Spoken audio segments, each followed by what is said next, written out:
So let's try and understand why Test and Trace, by the Prime Minister's own admission, isn't performing. Dr. Duncan Robertson is a policy and strategy analytics academic at Loughborough University. Good morning, Duncan. Morning, Pete.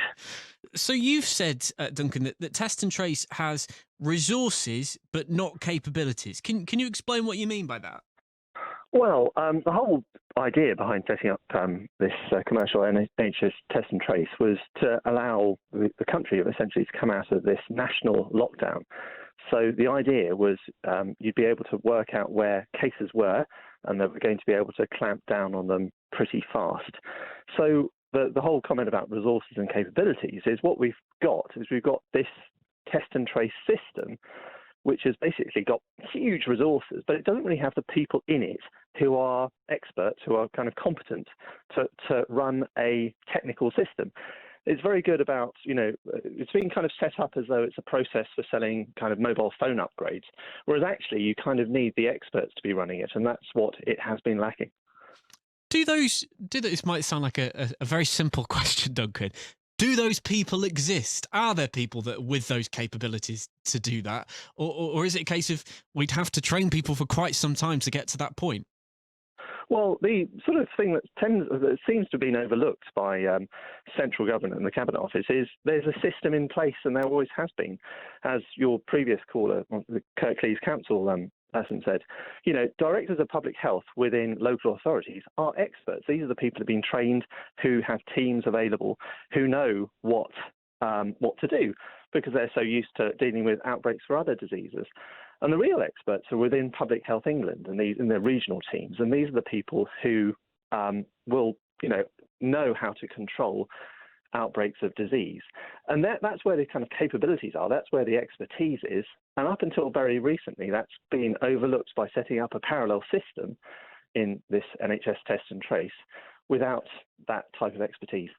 So does that suggest then that both the capabilities and the resources do exist, but they're not in the same place and therefore they're not working together? Absolutely. So exactly. One's got resources in terms of the test and trace.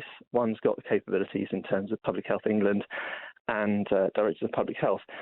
And of course, I'm sure the government would say, well, actually, we're merging Public Health England and NHS test and trace, and we're giving resources to local authorities. But even so, there's a problem, which is the R number is greater than one. I'm sure, which means that the capacity has to keep up at the same rate as the virus. Otherwise, you're kind of running a losing battle. And we're seeing all across the country that R is greater than one. In northeastern Yorkshire, it's between 1.1 and 1.3. So even if we do things at the same rate as we're doing them now, we're always going to be behind. So this is, I think, why, SAGE has been advocating a sort of some element of a circuit break, where you just basically, what you're trying to do is you're trying to get the numbers to come down, and then you can kind of solve the problem. And, at the moment, we're, potentially going to tier 3. But even the chief medical officer has said even tier 3 by itself isn't sufficient to get the virus down. So quite what the government's trying to do is an interesting question.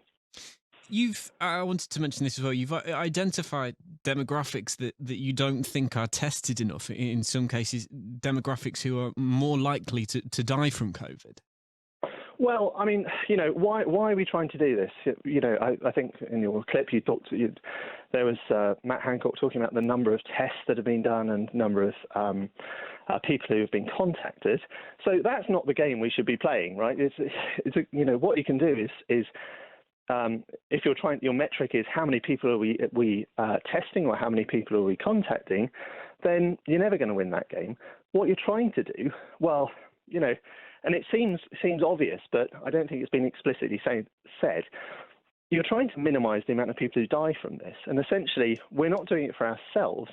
We're doing it for the most vulnerable. And these most vulnerable are older people. So the older you are, basically, the more likely, if you contact the disease, you are to die. And what has happened is over the last couple of months, we've seen the cases in sort of 20-year-olds, not just university students, but, amongst the people who just are more active going out into society. And then it's been creeping up through the age groups. And, looking at Spain and France, this is what happens and what has happened. And the problem is now it's actually in this over 80s group. So 2 months ago, there were 9 cases per 100,000 in the over 80s. Now it's 114 cases per 100,000. And, if you look at that age group, about 1 in 10, kind of at least 1 in 10 of those people who get it will die. And that's essentially what you're trying to do, is to hopefully minimize the number of people who die from this. And it's not clear what the government strategy is.